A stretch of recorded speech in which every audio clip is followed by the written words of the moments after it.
Hi, it's no the last session of this PlasmaCon, and thanks for staying here. And this is our people are actually building on Plasma, and the Plasma free is EVM compatible one, and the Intmax is kind of more stateless. Subs, and basically they are building on Plasma free, and I want to ask. What is happening in the plasma-free Japanese community here, and also in global. I want to ask many things about the new types of technology and application we can see on plasma-free. So basically, okay, what we can do newly on plasma-free. And for example, in Arbitrum, they enable kind of mega gas transaction, for example. A mega gas transaction is kind of transaction without the limit of 8 million gas limit of Ethereum layer 1, and the rather big or greatly big kind of new type of transaction, like computing very complex things of financial engineering and these kind of stuff can be done on Arbitrum, and we can do that we can do more things on plasma free, maybe because plasma free is completely kind of out of the limit of the roll-up limitation in terms of scalability, and we can see many things out of the existing roll-up space or layer 2 space. So let's introduce these people to you guys. And so we have a English translation from Japanese. So if you did not switch the translation, can you switch that from Japanese to English from now? And we will do that in Japanese. And you can see that all things are in these subtitles. So please feel free to watch that. So ではですね、ここから日本語での質問タイムに入らさせていただきます。ではですね、まず自己紹介の方から始めていただきたいんですけれども、そうですね、まずじゃあ馬淵さんの方から。はい、皆さんこんにちは、馬淵と申します。自己紹介ちょっと長くなっちゃうので、今ですね、前職もコンサルティングファームのパートナーやってるということなんですが、その前はですね、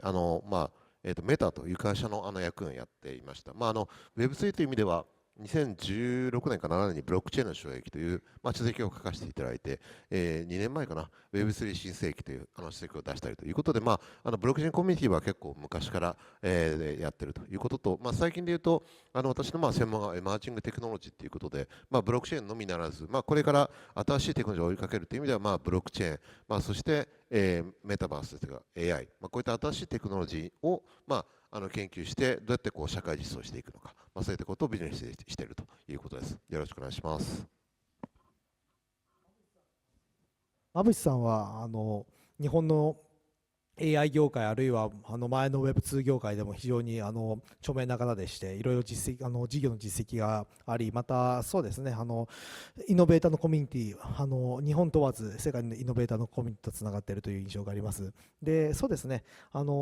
で次に、鈴木さん、自己紹介というか、今までのやってきたことや、そして今やっていることについてお話しいただけると嬉しいです。こんにちは。はじめまして、プラットフォームの、社長の鈴木智康と申します。よろしくお願いします。プラットフォームって会社はですね、オープンソースの、ソフトウェア、特に Linux からスタートした会社で、設立が1993年なので、おそらく皆様がまだ本当に子供の頃とか、もしかしたら生まれてないぐらいのとこからやってる会社ですね。それでインターネットがその後普及してきて、皆様がお使いの日本だと .jp とかっていう国のドメイン、ルートドメインっていうんですけど、それを管理するようなサーバーとかがあるんですけど、それは作ったのがきっかけで、インターネット通信のオープンソースを使ったサーバーという事業をですね、ずっとやってます。で、主な製品は今はインターネットの中でも IoT っていうそのインターネットオブ・シングスですねものをつないでいく、センサーをつないでいくっていう領域が今我々の主たる戦場で、この領域に入ってきたのがちょうど2014年ですね。コンピューター誕生50周年ということで、実はアップルがマッキントッシュ出したのが1984年ですので、コンピューター誕生50周年、マッキントッシュができて30周年というのが実はインターネットが物につながるっていうので IoT 元年と言われている年なんですけど、その時から実は苦悩が始まりまして、パソコンスマホ以外のもの、もう巨大な数なんですよね。何兆個とかで、これをつなぐというのが我々のミッションになってですね、でとてつもなく苦労した悩んだんですけど、でその時にはブロックチェーンのテクノロジーを使ったらいけるんじゃないっていうのを初めて思いついたというか、それが我々ブロックチェーンやったきっかけです。でその直後日置さんとですね知り合って、もう今からだから8年とかですかね前になるんですけど、その時にもう今日まさに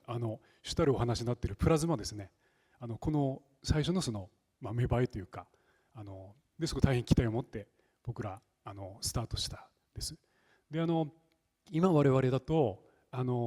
リアルワールドアセットって呼ばれているそのブロックチェーンの領域のですね、主に日本だと金融領域で使われているんですけど、それを金融領域だけではなくて非金融領域ですね、物とかセンサーまで含む、そこまで拡張するのにイントマックスの技術プラズマフリーを使うということで、昨日プレスリリースを日置さんと一緒に発表させていただきました。ということで今日大変貴重な機会をいただいてありがとうございます。よろしくお願いします。どうもありがとうございます。そして最後、西久保さん、西久保さんはプラズマフリー、そしてイントマックスでも開発されますが、西久保さんのそうですね、自己紹介、今までどのようなWeb3 の活動をしてきたか、そして今どのようなことをフォーカスしているのか、今何考えているのかをお教えください。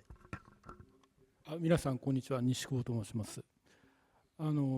私いわゆるシリアルアントレプレナーでして、最初の起業が2004年の1月に日本で初めての検索連動型広告の会社を立ち上げまして、その年の7月にライブダーに売却しまして、その後も例の事件の時もライブダーで執行役員やってまして、でその後いわゆる三井物産のベンチャーキャピタルですとかで、イスラエルへの投資をやっておったんですが、クリプトについては2017年ぐらいからですね、ちょっとあまり早くはないんですけども関わっておりまして、初期の頃からこのイントマックスの今のイントマックスのチームの方々とは仲良くさせていただいておったんですけども、そ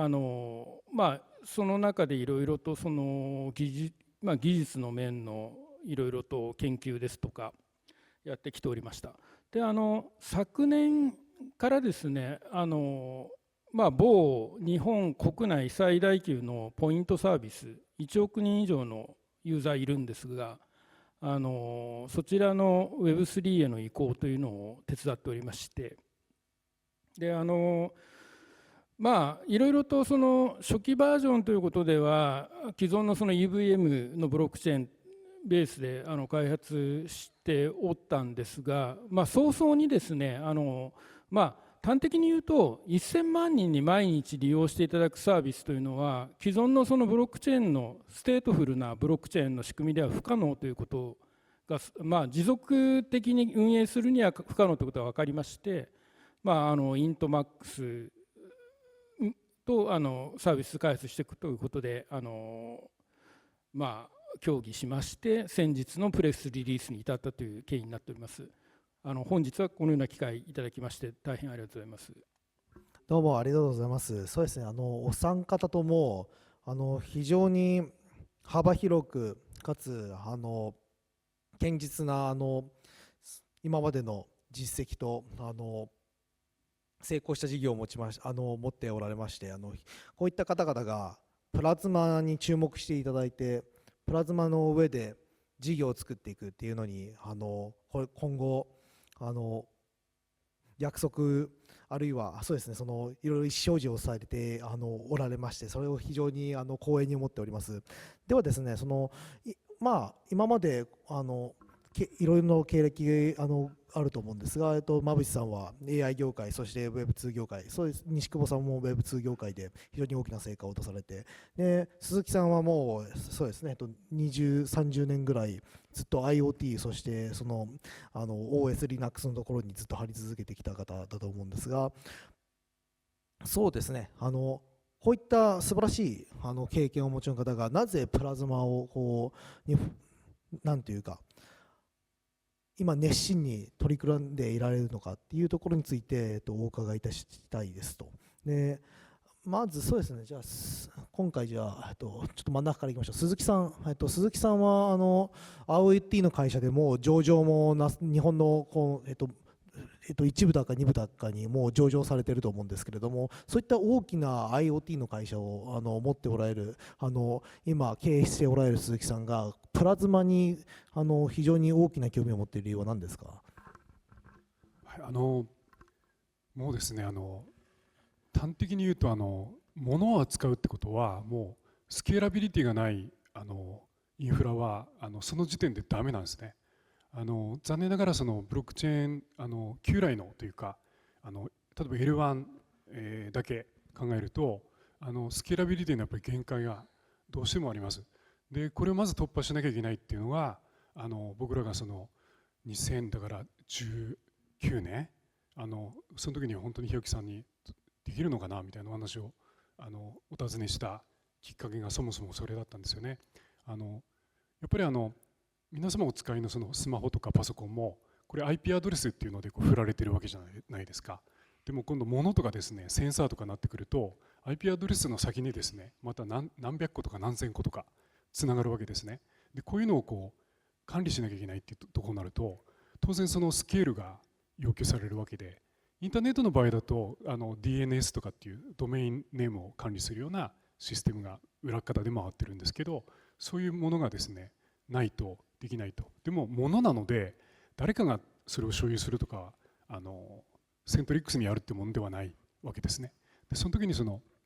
ブロックチェーン非常に相性が良かったんですけど、でも当時の技術だとスケーラビリティがどうしても出せないってことでできたらいいなっていうのをずっと思ってたんですね。で先だって日置さんと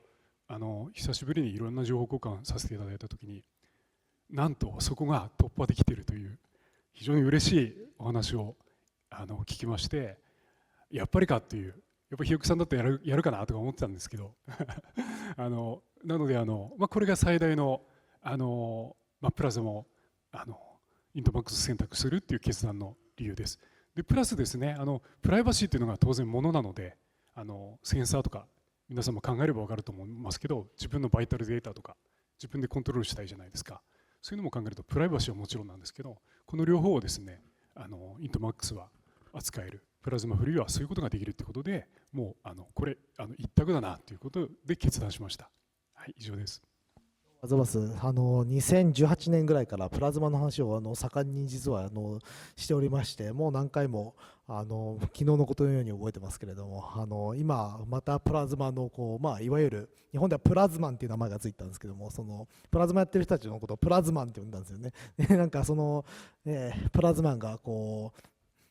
古くからのプラズマンが結集してくださるのはすごく本当に嬉しいです。ではですね、じゃあ、次、西久保さん。西久保さん、先ほども、話していらっしゃいましたが、そのステートレス、そして、プラズマライクな、基本的にはブロックチェーンを使わないようなスケーラビリティを欲している、そして、それが、必要なユースケースにいるということなんですけれども、そうですね、いろんなブロックチェーン技術を比較して、そのステートレス技術が、西久保さんの考えるような、非常に大きな、そうですね、ユーザーの数、あるいは規模の事業に対して有効であるということは、どのように、なんか考えていらっしゃいますか。はい、先ほどお話ししました通りで、1億人規模のユーザーに対して、アカウントに対してサービスを行う場合ですね、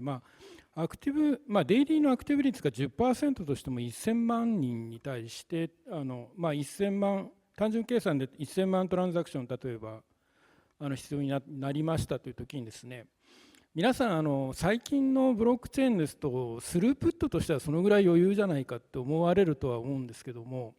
これを例えばですね、プライベートチェーンで運営していく際にですね、やっぱりアーカイブノードの容量というのがあっという間に普通の、パブリッククラウドとかでは管理できないサイズに肥大化してしまうんですね。で、例えば1年とか2年でもまともに運営できなくなるっていうのが分かりまして、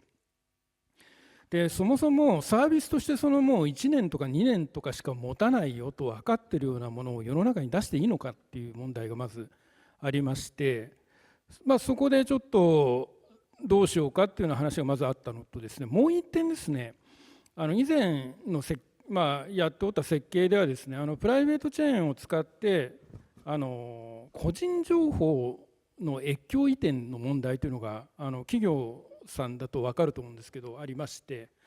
そちらをちょっと解決しなきゃいけないということで、単純にノードの運営を日本国内のリージョンで行うことだけではなくてですね、例えばアナリティクスとかを行うようなサードパーティーの仕組みとかも全部日本リージョンの中に持ってきましたと。さらに言うとエクスプローラーも RPC も全部クローズドですという形で運営をしまして、ただそこまで持っていった時にですね、じゃあそれってブロックチェーンなのって話がちょっと出てきまして、そんなことをするんであればもうそういったプライバシーにつながるような情報というのも全てローカルの証明セットなり、プルーフセットに収まってブロックチェーンの方には最小限のハッシュというか情報だけが保存されるというステートレスのやり方であれば、本質的にストレージのサイズの点でもデータをどこで管理するかという点でも本質的に解決できるなっていう点がやはりもう、今までのブロックチェーンとは全く異なるディスラプティブな解決策になるなということでそうですね、質問に対してはそういう回答になりますね。どうもありがとうございます。そうですよね、この、ブロックチェーンスペースではなんていうか短期的なソリューションが非常に多くて、なんでしょう、結局ブロックチェーンのスケーラビリティって混んでる時に初めて分かるんですよね。混んでる時にシステムがダウンしてしまうとか、混んでる時にこれ以上ノードが増えないとか、混んで初めて分かるところがあるんですが、基本的には流行るまでは混みませんので、有名になるまでは混みませんので、基本的にどのブロックチェーンも最初はスケーラブルだと結構言えるわけですと、この点で最初から長期的なスケーラビリティというのをなんでしょう、保証することができるアーキテクチャっていうのは非常に限られているのかなというふうに思いまして、そのような要約だと考えております。で、馬淵さんは幅広く今までいろんな事業を成功させて来られてますが、今回プラズマフリーに、今日プラズマあるいはプラズマフリーに自分の事業あるいはそうですね、会社を関わらせて進めていくというのはどのようなところが魅力になったんでしょうか。はい、ありがとうございます。先日実はプレスリストで出させていただいてすごく反応も良かったんですけども、今回ちょっと私がやってるプロジェクトの中でも AI のプロジェクト、特にジェネラティブ AI の領域で、共有させていただくということで発表させていただいたということです。で、どちらかというと、ジェネラティブ AI の側から言いますと、ジェネラティブ AI そのものがある程度、プリラーニングをして、データを取得して、それをジェネラティブ AI として、そこを計算して、ある程度ファンデーションモデルができると。それが、なんていうか、オープン AI とか、Google がやってるようなファウンデーションモデルなんですけども、そこをですね、さらにエンタープライズというか、企業で使っていこうとする場合に、さらに、そこにプラスアルファしていろんな、データを追加して学習させていくということが必要になってくるという領域の中で、ここのデータプライバシーの問題って非常に今問題になりつつあって、で特に日本はそのデータセキュリティがデータプライバシーすごく敏感な国なんですよね。そこをですねジェネティブ AI 使ってみたいし、自分たちの情報もその中で組み合わせていきたいのだが、データセキュリティの問題がすごくあるので、なかなか足が踏み出せないという企業がたくさんあるという中で、今回ですね、提携させていただいた中には、そういった危険の中に持っていく、ラグという、そのローカルのデータベースのここの、データセキュリティをどう担保していくのかというところで、このプラズマの技術を応用していくことで、企業としては非常に使いやすいものになっていくんじゃないかということで、まずは研究開発から進めていって、社会実装していこうと、そんなことをちょっと今協議しているというところです。どうもありがとうございます。そうですね、ラグ技術という話が出ましたが、基本的には生成 AI の、生成5ですよね、もう学習済みの AI からどのように外部 API を呼ぶのかという仕組みのところで非常にプライバシーの問題が多く発生しておりまして、やはりその AI と暗号技術というのが非常に重要な組み合わせになってきますと、日本企業は基本的に結構馬渕さんがおっしゃった通り非常に個人情報とかそういうのにセンシティブな文化でして、こういったところがクリプトと AI の組み合わせというのが日本で今後より注目されていくだろうというふうに考えるところです。そして先ほどセッションでデビッド・ジャムが言ったようにAI この非常に強力なツールである AI をコントロールできるのは基本的に暗号技術がのみと言ったら変ですけども、基本的に暗号技術が中心になりますと、こういった中でAI と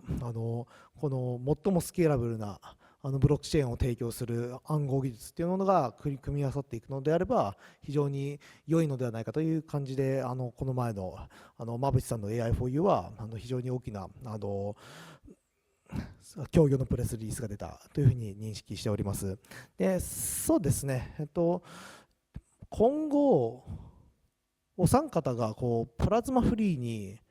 期待するものというかリクエストしたいものっていうのはありますかね。ここはちょっともう何でも言っていただいていいんですけども、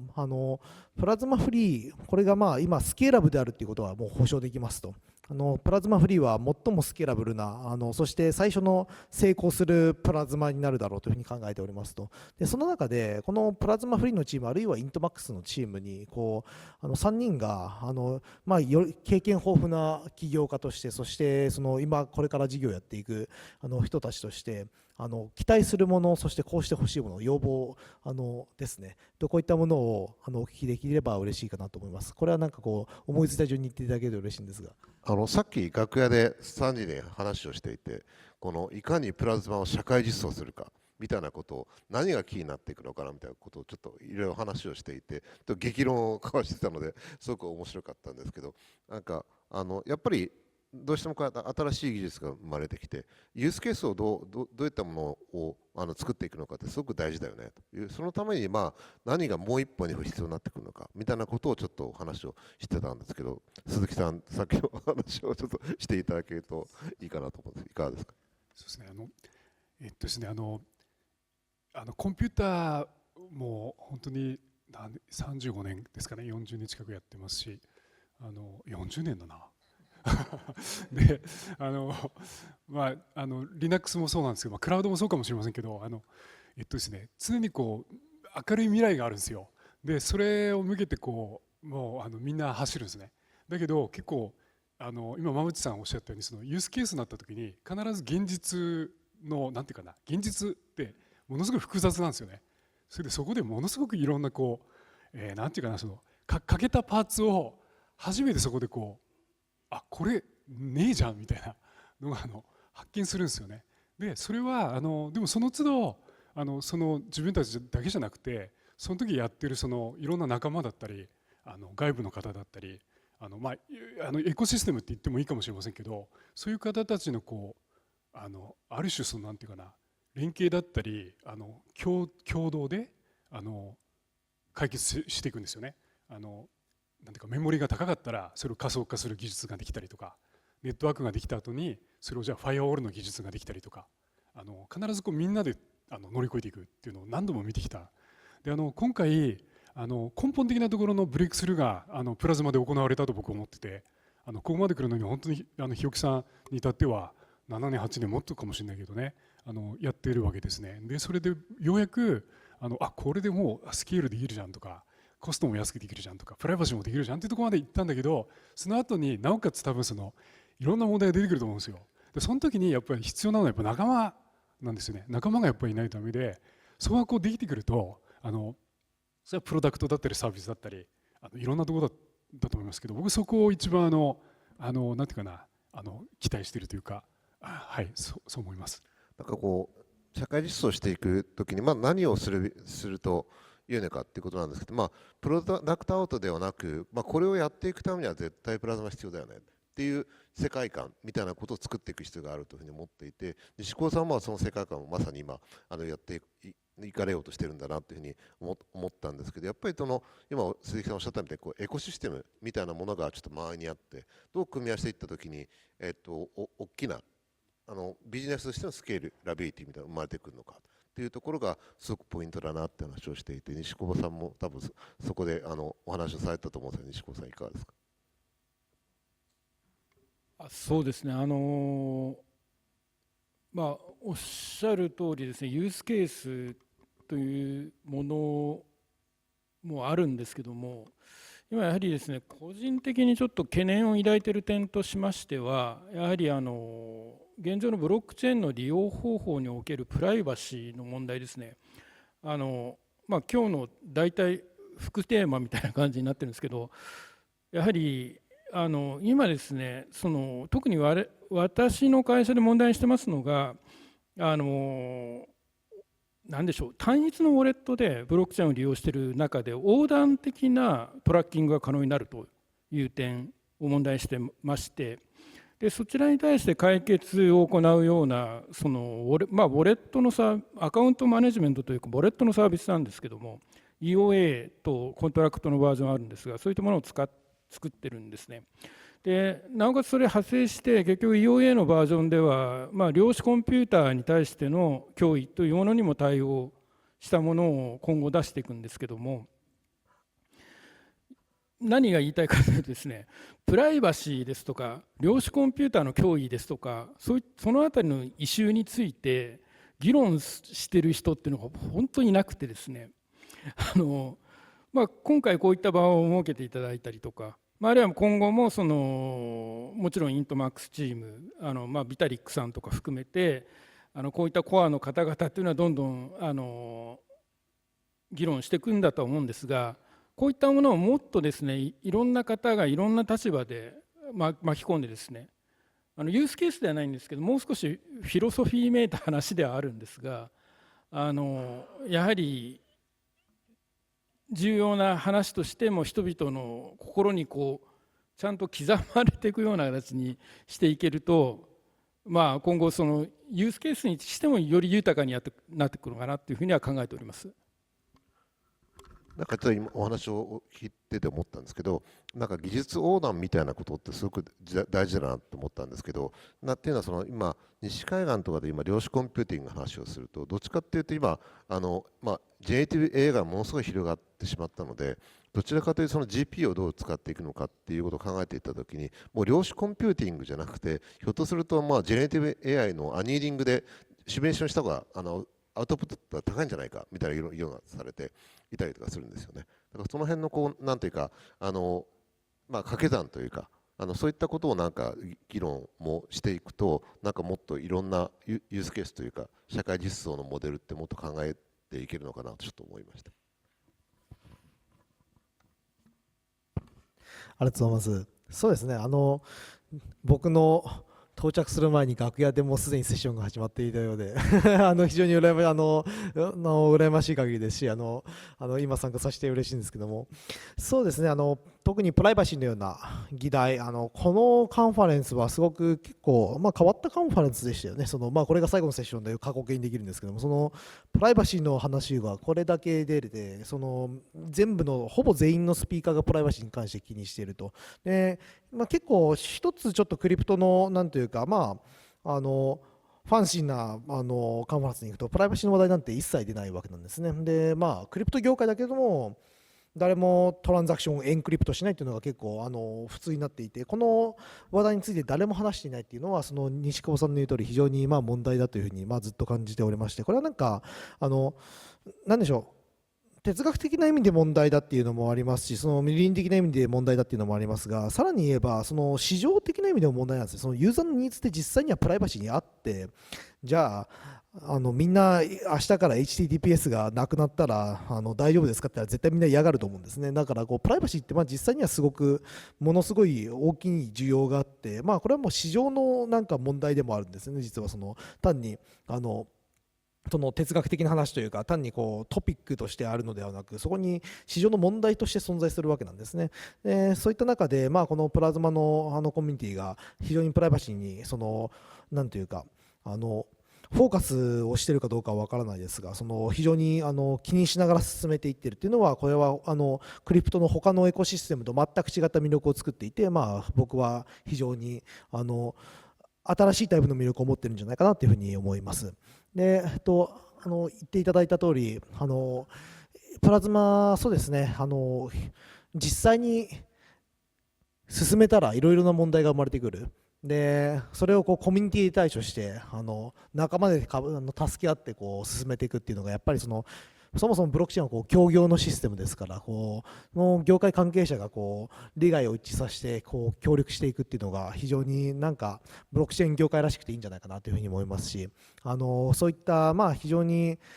お互いの相互補助がある、要するに助け合うような強いコミュニティというのがプラズマでできていけたら非常になんて言いますか、今のクリプトの世界にも珍しい非常に強いコミュニティができるんじゃないかなというふうに期待しております。では今日はですね、皆さんご清聴いただきありがとうございました。プラズマのフリーのコミュニティ、そしてプラズマ全体、そしてイントマックスのイコシステムですね、これから今ここ日本出身のイノベーターが揃っていますけれども、日本そして世界でどちらでも非常に強くいろんなイノベーターから支援をいただいて進めておりますので、これからもよろしくお願いいたします。このプラズマのコミュニティ、そしてイントマックスのコミュニティに残ってください。よろしくお願いいたします。